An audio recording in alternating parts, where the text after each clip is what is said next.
this fear that I'm feeling within or needing protection, is it a legitimate fear to have? Is it trying to tell me something? Gain what you can from it. And if you really feel nervous or scared about something, there's always Archangel Michael, right? Whether it's stress, anxiety, fear itself, call on Archangel Michael. He is always with you. I feel like we talk about guardian angels that are always with us. Mhm. But really, Archangel Michael is always with all of us as well. He's helping us feel safe, feel secure. It's the energy that really stems from the root chakra. And if you don't have that as a foundation within your being, that safety and securedness, we really can't build off of that spiritually within your energy field and help you grow your consciousness. Hi, conscious parents. It's Carrie here, and I am here with a little info about raising our mindful kids. I've got some tips and tricks about breaking free of the box and becoming who you are, and teaching your kids how to do that along the way. Join us. Hi there, conscious parents. Before we start today's episode, it's Carrie here, and I wanted to reach out to ask you guys for a quick favor. As a follower of our show, we would love for you to give us a 5-star rating and leave us a review. It can be just a few words, that's it. And it really goes a long way with us, with the podcasting community on Apple or Spotify. So thanks so much for tuning in, and I'm so excited for you to hear today's message. Happy listening.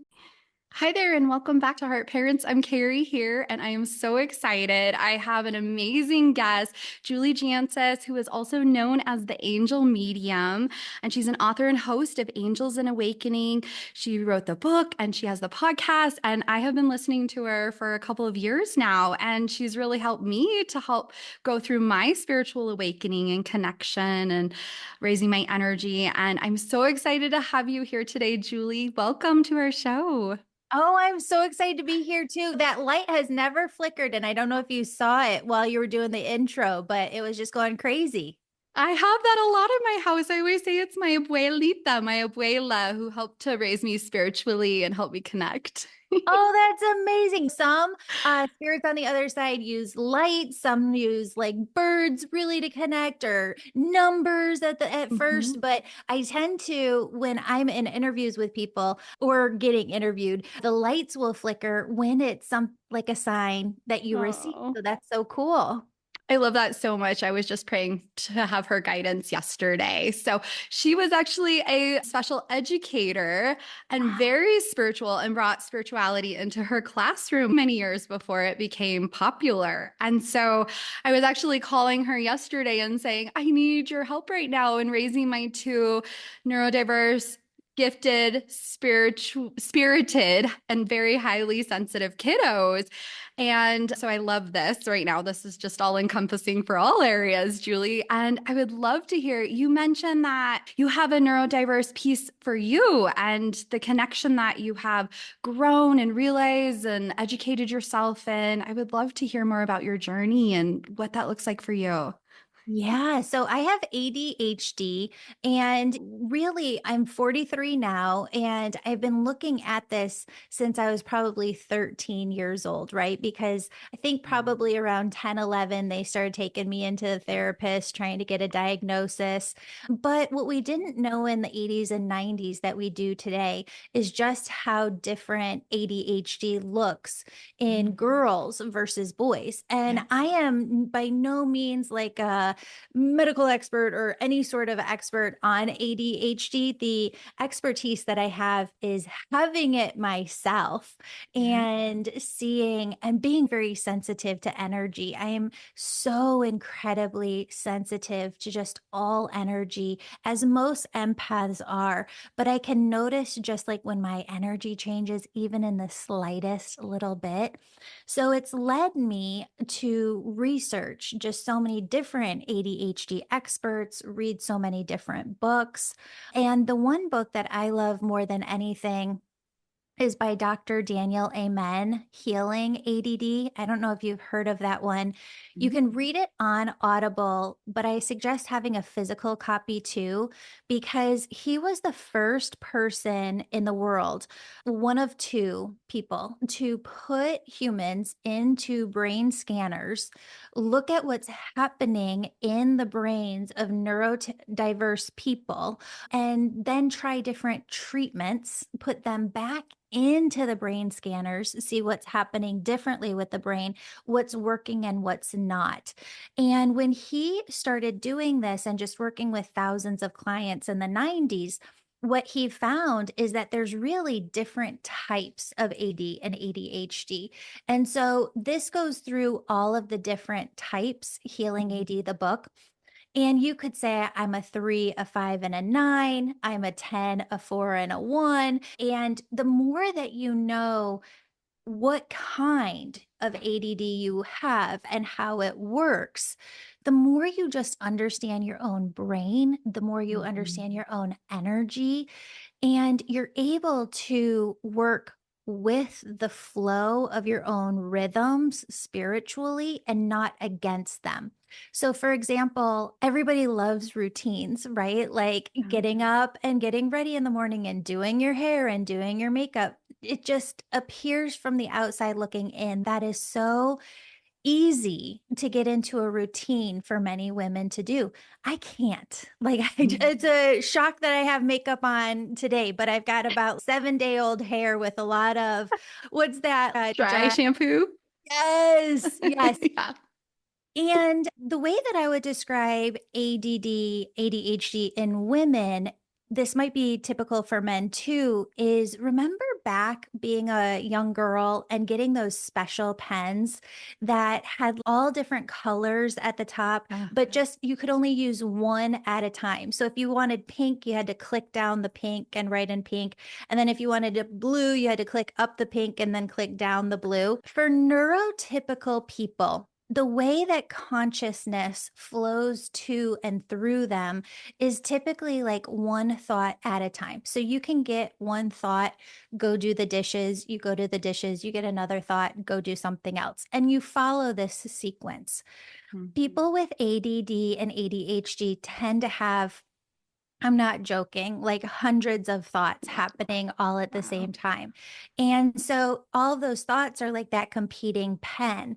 And so, how do you bring up a daughter in this world who wants to do all of the things that you're telling her to do, but she's thinking of them all at once and they're flooding her and they're overwhelming her, and she can't physically get to that point, especially when we're young girls, of what's the one I'm going to go do? What's the one I'm going to prioritize and go do? And I know that we're living in 2024, almost 2025 here, and it's supposed to be a different day and age. Part of humanity has it figured out and we're parenting in a different way. A lot of us are trying to figure out the way, but there's a lot of kids who are still being raised in households like we grew up when we were young, with a lot of shame and not realizing that ADHD does not have to be a setback in any way, shape, or form. It can be your biggest strength and superpower. You just have to learn how to use it. Oh, I love that. I love empowering our kids, especially these kids with the 100 thoughts going on at once. My daughter talks so fast and she used to suck her thumb. So she's definitely that 100 thoughts and 100 miles per minute in Mhm. speaking and trying to get it out.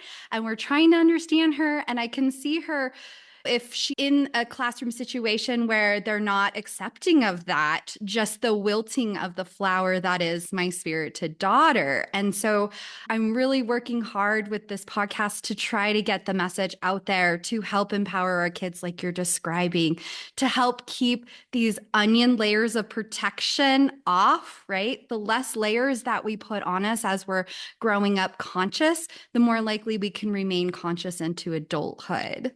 Mhm. Have you heard that one piece? I'm hearing this is an important message that you need for her, that when it comes to ADHD, they can hyper focus in on the topics that they love. And I think that is one of the best tools that parents have to use at their advantage. Because the fact of the matter is, if your kid is not interested in X, Y, and Z, you're not going to get them interested in it. The jury's still out for whether my daughter has ADHD, but I remember putting her in soccer practice for the very first time. And she literally stood on the field, heard the directions, and was like, no, not doing this. And so she literally just laid down on the field, had fun, like rolling around in the grass, picking daisies, and staring at the sky. But for those kids who really are able to hyper focus, like she loves drama and acting. And so she's able to hyper focus in on that. She got a bigger part in the eighth grade play, which is this week. And she had a couple really big monologues. And I went in a couple weeks after she got the role and I was like, do you want me to run lines with you? And so I started doing it and she knew. She like knew them all. She Mhm. had hyper focused that much, which I don't even think I could do ever or at this age of just learning and memorizing all of that. But if you could work to the advantage of ADHD and find out what your kids love, explore different things that bring them joy, be curious together and ask different questions about life and try different things, not just make it about like TV and video games, but explore the joys of life. Oh my Mhm. gosh, it could really become a journey of finding yourself versus, oh, I'm pulling my hair out. I can't believe my kid has this. I don't know what to do with this. Yes, I love that so much. And I was just at Qigong this week and I was asking for help and motivation for myself and motivation for my 9-year-old son because I have this fear, is he not motivated? And I heard while I was there, it's not motivation, it's finding the focus. It's focusing on what they're passionate about. It's helping them to focus in what they're driven toward. And that little guy loves acting as well. So I love these highly sensitive kids and their love of a microphone. Hmm. Yeah, I think it's also how deeply empathic they are, and that they can very easily embody different roles because they can feel something so deeply. I don't know how somebody could be an actor without that. Interesting. I love that so Mhm. much. That's a good point. Yep. And I'm finding my own voice with this podcast. And as a highly sensitive mama, it's taking on different roles and channeling these messages that are meant to be here. So I love that. I was going to ask you, with our highly sensitive kids, do you have any ideas or tools for parents, highly sensitive parents as well, to help us with the empathic piece to protect our energy and those when we're going outside of our house or working with others? There's a couple of different layers to this. And one of the things that I see happening a lot that I feel is my mission to try and help change the conversation around is when it comes to this work, working with angels, spirit, connecting and getting messages from the other side, or just being a soul navigating your spiritual journey, a lot of people worry about having to have regular protection against. I'll tell you this, my best Mhm. friend from college, Sarah, she called me the other day and she goes, I've got B on the phone, B's her daughter.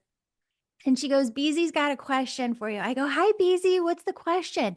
And she's okay. I was at school and this girl told me that she put a curse on me. And I go, oh, no, no. It's not possible because you have this huge auric field of energy.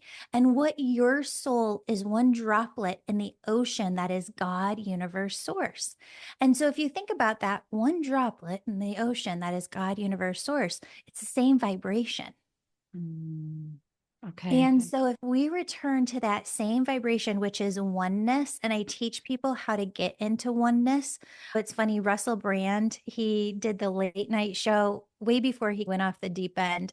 And he said oneness feels almost to him like the highest drug that he's ever been on. Mhm. I haven't Mhm. done a lot of those, so I can't tell I you. don't know either. But That's it's great. just the highest vibration that is. So when you Mhm. get into that oneness energy, if people want to check it out, it's the third episode of my podcast for free, Mm. Angels and Awakening. It gets you into the most protection you could ever be in, which is oneness with God, universe, source, because over there, there is no fear. There is no need for that protection. So that oneness is first and foremost. The second part of this is when we think about ourselves and our minds, we're always going to have an egoic mind that's negative. It's what's kept humanity alive for so long. And it really is more of a protective mechanism. But in today's day and age, we don't need as much protection from bears or all these Mhm. different natural things that could have happened back in the day. So you have to ask yourself, this fear that I'm feeling within or needing protection, is it a legitimate fear to have? Is it trying to tell me something? Gain what you can from it. And if you really feel nervous or scared about something, there's always Archangel Michael, right? Whether it's stress, anxiety, fear itself, call on Archangel Michael. He is always with you. I feel like we talk about guardian angels that are always with us. Mhm. But really, Archangel Michael is always with all of us as well. He's helping us feel safe, feel secure. It's the energy that really stems from the root chakra. And if you don't have that as a foundation within your being, that safety and securedness, we really can't build off of that spiritually within your energy field and help you grow your consciousness. There's no shame in the game. If you feel any fear or scaredness, call in Archangel Michael. He's saying to mention something to your mamas. If you have dogs at home, just know that all of my clients who have dogs at home, they tend to say that when Archangel Michael comes in and we pray for him to come in, the dogs can sense it. And Wow. sometimes they'll look at him or they'll bark a little bit. It's perfectly normal. They're just sensing energies. And Michael's energy is massive. Think like 14, 16 feet tall, just huge football player, but the biggest teddy bear in the whole wide world. That's so wonderful to for our listeners to hear. And I love teaching my kiddos these pieces. So giving them that foundation and that belief system and helping them to feel like they have somebody they can call for protection, that they have this connection that's wonderful and that helps them feel so safe and secure. I don't know if you've heard of Dr. Lisa Miller. Yeah. She's done so much research on spirituality and how our children are born spiritually connected and seeking this connection through nature and asking questions. And I think you had mentioned something about our kids being spiritually connected and having that foundation. Oh, wow. Yeah. I've had Dr. Lisa Miller on the podcast multiple times. I've maybe had four conversations with Wow. her. And reading her books are really fascinating. She's got one of the best books out there for raising spiritual children.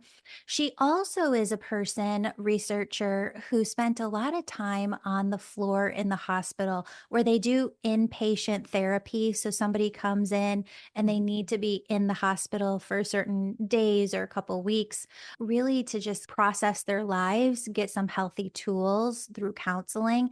And what she noticed with her clients, and I think this is her second book where she talks about this, is that some clients would come back year after year, and some clients would get the tools that they needed in just one time, and they'd leave and they'd never come back. And after doing this work for so many years, she really felt this question needed an answer. So she studied it. Why did some people have permanent healing where they didn't need to come back and some people didn't? And what she found was the number one thing was having a parent, either mom or dad, who was spiritual and talked to the child about spirituality growing up. So that child believed in something bigger than themselves. That could be any religion, that could be spirituality in general. It's all the same thing. It's God, universe, source. It's all that is. And she found that one thing alone changed. I don't know if it's like in the 80s or 90th percentile, that if they had that one thing, they were more likely to have the healing stick. Not that they didn't go through challenges, but that when they went through and faced challenges as an adult, they healed faster and more permanently. Wow. Okay. That's amazing. And that goes right along with what I was thinking about in raising my two children. I was a speech therapist, an early intervention specialist, and a teacher before becoming a parent. So I thought, I've got this. It's going to be easy. It's going to be great. I know everything there is. We're so prepared. Once my son was born and they laid him on my chest, he looked at me with these fluorescent blue eyes, which were a surprise. And I was like, whoa, my world was rocked. I don't know anything. I feel like I'm starting fresh. And I started to get into my head a lot. It was the people around me who were spiritually connected and said, put the baby books aside, stop getting into the fear place, break out of the box of perfection, and connect with yourself. You know how you need to help him. Connect with him. He'll show you when he wants to go to sleep. He'll show you he doesn't need the 85 sleep gadgets. He'll show you how to help him. And so through this connection, it's how I started the podcast, was wanting to help these parents connect with our hearts to hear how to help our kids, to hear how our For kids sure. are all different and how to connect with them. So did you Oh, go through anything like this? totally. So my daughter was born with a syndrome, and we didn't know while she was in utero that she had a Um, syndrome. And now you would look at her and just not know that anything was wrong. But we spent the first month, 6 months, really in and out of the hospital, surgery after surgery. And then she was fed strictly by G tube for the first 3 years. And I had all of these toys, right? And we didn't have much money back then. So I would get them all at garage sales. And I remember having to take this trip to, there's a really good hospital, I think in Cleveland or Cincinnati, Ohio. So we took her from Illinois over there.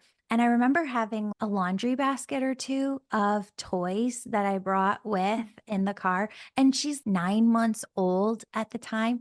And there was a point at which Spirit came in and said, she doesn't need the stuff. She needs you, which is Wow. just so powerful. She doesn't need the stuff. She needs Mhm. you. And I think Mhm. that's for all of us. Yeah. Yeah, that connection and knowing in your heart what they need. That's wonderful you had that piece for you. I hear so many parents saying, I wish I would have known that sooner, but I believe there's a right time and a right place for all of these things to fall into alignment. So, yeah, looking back, that's wonderful. Yeah, we have to grow as they grow. And I think they're some of our biggest teachers for sure. Oh, definitely. There's so much. I feel like raising my two kids has really brought forth so much spiritual growth and almost a spiritual awakening in this past year for myself, just learning more about spirituality and how I can assist that in my children and others, and connecting with others that are also on a similar path, and learning so much about this connection with our kids. Also, teaching our kids so many pieces about mindful tools really helps them to connect. Oh, yeah, absolutely. I think that the more that they know, and it's just little stuff too. I remember beginning with my daughter. We live in Chicagoland of Illinois, and right outside of Chicago. And some days, just the sky is so big here, where you just see these amazing sunsets, and the sky just glows this magnificent red and pink. And every time we would have that, I would just look up in awe and wonder and just speak it to her. Oh my God, babe, look at the sky. Look at the sky, Elle. Let's give thanks right now. Thank you, God, Universe, Source, for this beautiful sky. And just tuning into all of the wonder of life and just the smallest little pieces. I think so often we as human beings, especially adults, are just so in our heads where we're thinking so much, but we're not Yeah. actually communicating it or speaking it out loud. And there's so much of spiritual thoughts that we could share with our kids that would just be so profound to them. Mhm. And one of the things I wish I would have done is I felt earlier on like my daughter had to be a certain age before she experienced sound bowl healings and yoga and just all Yeah. this different stuff. And they get to a point, I really thought, I've got her for 18 years. This is going to be great. When she's 14, we'll start doing a lot more and I'll integrate her into more. But by that time, they have so much of their own interests. Mm. And I really think that those earlier years between 2 and 10 are the greatest times to be teaching them along the way and doing spiritual practices with them, whether it's Yep. deep breathing to center themselves when they're upset, or just sound bowl healings to like on YouTube to shift the mood in the house and the energy. These little things of praying at night, or even I'm not a religious person, just spiritual, but there's an energy to the truth and the wisdom behind religious practices. And prayer is really an energetic practice. So when Mhm. we pray on our food, right? Like just pray for God, Universe, Source to nourish the food and nourish our body with it. What if it opens up the cells more? What if the cells really tune in to the good nutrients more? What if our bodies absorb more? I think that we have to reframe a lot to see things from an energetic point of view. And when we do that, so much will shift. That's wonderful. And taking that moment to teach them the connection too, to teach them how to connect, how to slow down, how to be present, and Mhm. putting any devices away, I think is a huge one that I hear a lot. And I never think about it because we don't have our devices out very much at home, but taking that time to connect with them. We do the sound, we have a little Tibetan sound bowl, and my kids love to do it when we come home from school and we're eating snack as a way to Mm. just reset the day and to cleanse ourselves and renew. So we love that one. And also, I love sharing with people. I love to do guided meditations, like very little ones for my kids in whatever they're into. So for my son, he's really into orcas right now. So we do a little guided meditation, like a 1 minute, just picturing, you can use the waves for your breathing and talking about the orca and what he's seeing in you and things like that. So I love finding what they're into and then doing a little meditation with that when they're young. Oh, that is so fun. I have been working with ChatGPT and AI tools since they first came out a couple of years ago, and I'm a writer by nature. I have been in writing classes and Oh. writing since I was like 13, 14 years old, and Wow. I'm a wordsmith. I like to change things up. So I don't love it to just copy and paste what they create for you. But I think it's actually going to become such an incredible tool for parents to use and for Mm. anybody like meditations. So if your kids love pandas, you could go in to ChatGPT, which is a free tool right now, or Yeah. Google's Gemini and type, give me a 2 minute meditation that includes pandas for kids, Yes. age blah, blah, blah, blah, blah, blah, blah. And it'll spit out a meditation that you can just gently walk them through. And really, there's no more safety and security than your child hearing your own voice. So I Mhm. think that's something incredible, Carrie, that you've stumbled Yeah. upon. Yeah, I love that idea of using ChatGPT as a tool to help you get there because it can be hard if you're not a teacher by trade. It can be hard to come up with those in the moment, I'm sure. So I love that idea. That's so powerful. Yeah, I love it. I wanted to ask you, raising kids who are so gifted, spirited, highly sensitive, it can feel really challenging at times.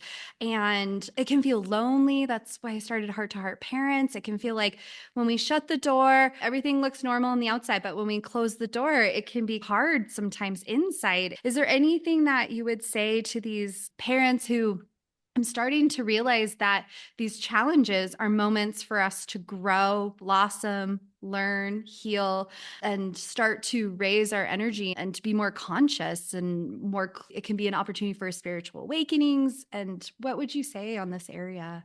Let me ask you a question because I have always been a person I always feel like I'm bad or wrong or like other people are doing it better. Do you ever Yeah. feel that way? Oh, 100%. Okay.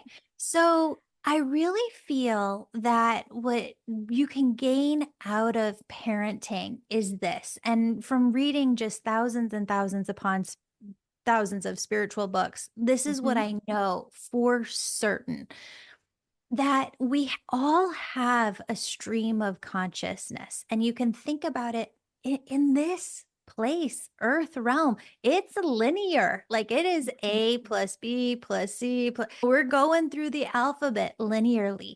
But nobody really wants to go through that process of evolving our consciousness.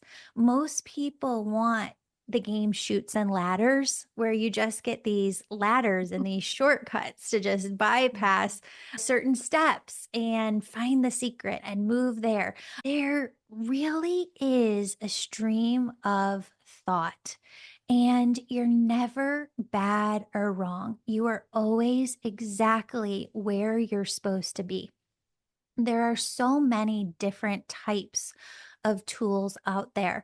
I'm really protective of my community because I see so many spiritual teachers leading people down a path I wouldn't want them to go. And I like to do things differently to keep people in a safe space. So I've got a membership where we go through a new course every month, and we get together every Wednesday night as a group. And it's so much fun to be in community, all of us learning about the same thing. In each Wednesday night, we practice different exercises, different spiritual tools, so that all year long you're gaining new tools that you can practice during the week and try and see if it resonates. Spiritual tools are like this: you take what works in your tool bag, and what doesn't resonate, it's not for you. It might not be bad or wrong, it's just not for you. So you go through life accumulating all of the spiritual tools that really do work for you. You don't have to use all of them every single day, but then you have them when something comes up so that you can fall back on it in life, and you don't really spiral downward into this hole anymore. You find ways to keep yourself above ground and with a stronger foundation. That's wonderful. Yes, staying connected and having your toolbox ready because even if you're Julie Jancius, you still have your human moments, right? You still have to practice it and come back to it. That's wonderful. You have a program like that. Yeah. Yes, 100%. I was going to ask you one last question about empowering our kids. And is there anything that you would have told younger Julie when she was going through her ADHD moments and growing up? Is there anything you would tell younger Julie or kids of today going through this? What's really interesting is my mom, I think, was very highly ADHD as well, and maybe even a little autistic. And yet she lived with two people, my grandparents, who met in the military, who wanted things to be so regimented like the military. And so, as an ADHD kid, she had to learn survival in that very strict environment.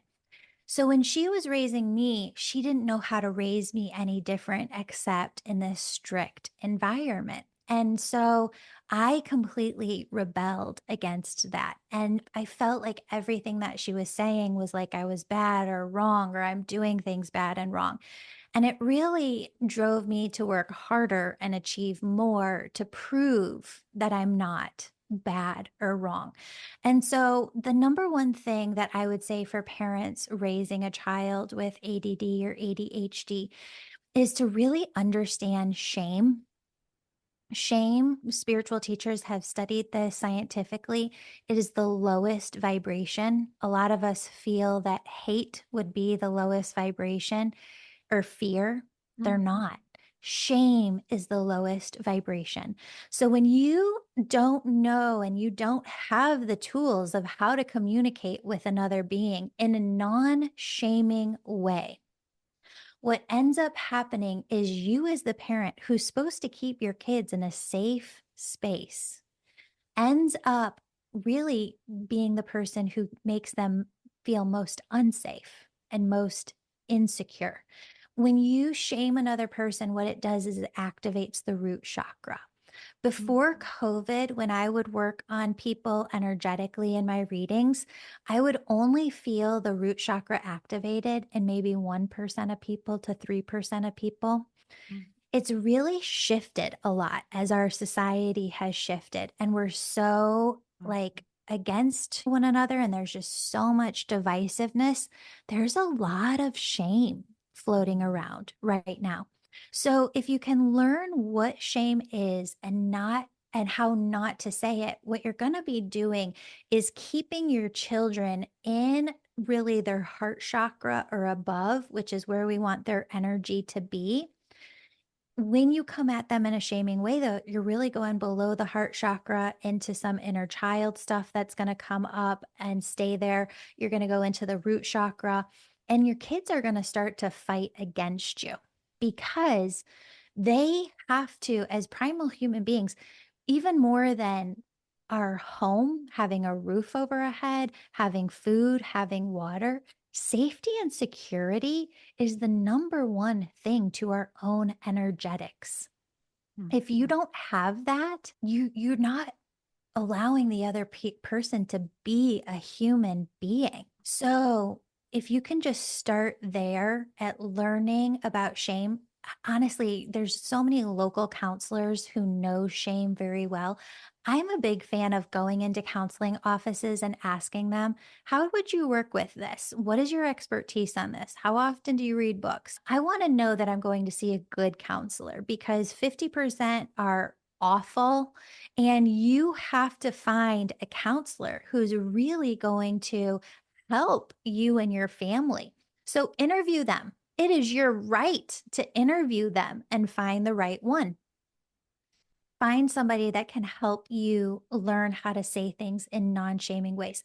The other thing that the angels are saying that coincides with that is if you have a lot of shame within you that might have been put on by your parents or friends or ex in the past, that's going to be something that's really hard for you. So you almost have to work through your own shame in order to be able to treat people with love and not shame them, even unintentionally. Yeah. Wow. Yes. Shame is such a huge piece, especially also for our highly sensitive kids.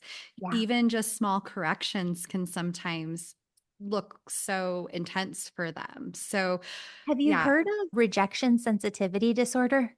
No, I haven't heard of that one. Okay, so most kids with ADD and ADHD also are so highly empathic, so highly sensitive that they have rejection sensitivity disorder, which means that when you say things to a normal person, go do this, or oh my God, I can't believe you got a bad grade on this, maybe it hurt like hits a neurotypical person. I don't mean to say normal person, maybe at a 2, a 3, or a 4 Mhm. out of 10. You say that to a kid with ADD or ADHD, and they can feel it 11, 12, 13, 15 on a scale of 10, especially with friendship stuff too that comes up. They're constantly in their own head about it. And helping them understand that rejection sensitivity disorder with a counselor can be very beneficial in helping that child understand how to navigate the world, and that not everybody is going to hold them in a safe space. Not everybody, not all things are equal. Can I say one more thing?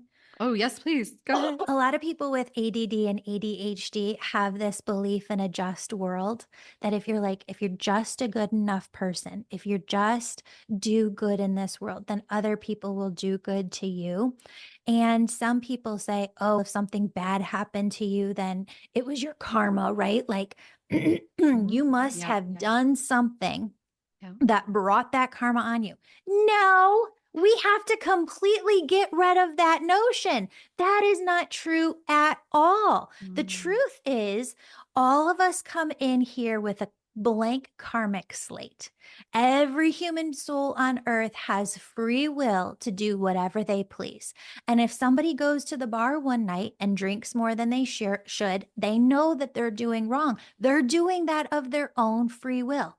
And you're in the car or somebody's in the car and something happens, there's nothing that you did to bring that on. mm, So, a lot of kids have this belief that if something bad is happening to them, it's because they did something wrong, because they've been good. And so they strive to be good and perfect. Even adults, I find this in most adults as well. mhm. But when you reframe and that everybody has free will, and you might not have done anything wrong whatsoever, but it's not a fair and just world that everybody has their own free will. And sometimes that hurts other people. Yep. That's the perspective that we need to be coming from and understanding and helping our kids understand too, so that they Yes. understand their place in the world and we understand our role in it too. Wow. I love it, Julie. I love this rejection sensitivity disorder. I'm going to bring that up with our occupational therapist who does somatic therapy as well. I feel like that's another place to target and think about. So, thank you. Amazing. So many Yes. great tools. Thank you so much for all of this information. And I love the program you shared. And Angels and Awakening podcast has been such a blessing for me and listening. And my kids loved your kids one. You did too. Oh, good. Thank you so much. I so Yeah. appreciate you. Yes. Thank you so much for being here with us. We genuinely enjoy your time. Oh, thank you. Yeah, if anybody wants to find me, they can go over to theangelmedium.com or Angel Podcast at Angel Podcast. Perfect. Thanks so much for sharing, and I'll include it in our show notes as well. Thank Thank you, you. Carrie. That's a wrap. Thanks so much for tuning in, Changemakers. This is Carrie. And if you haven't done a review for us, 5 stars and a little few words about what you've enjoyed in our podcast episodes, we would really appreciate it. If you guys would like to ever message me, I would love any questions you have or any feedback at info@hearttoheartlife.com. We also have a brand new website, which we're super excited to share. It's hearttoheartlife.com. Thanks so much for tuning in and happy life, happy times, changemaker families. Please remember that the information shared on this podcast is educational in nature and does not constitute licensed mental health advice. If you need such advice, you should speak with a licensed professional about your unique situation. Thanks so much, happy listeners.